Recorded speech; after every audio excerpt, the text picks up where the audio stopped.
Кола... Ние пеше идваме той момчето с колелото. Голяма Обаче, сила кола. ние отгоре го виждаме, то караше някъде към 60-70. По прастал един път с колелото и два пъти отгоре е така, като парашют го свърли.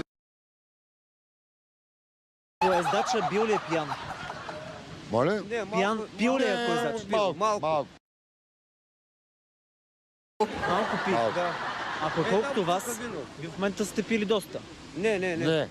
Малко. Това малко може да не е видял колата той. Сега, господине, мога би моля, ние видяхме случаи, че удари тази кола с силно положение. Доста сте пили.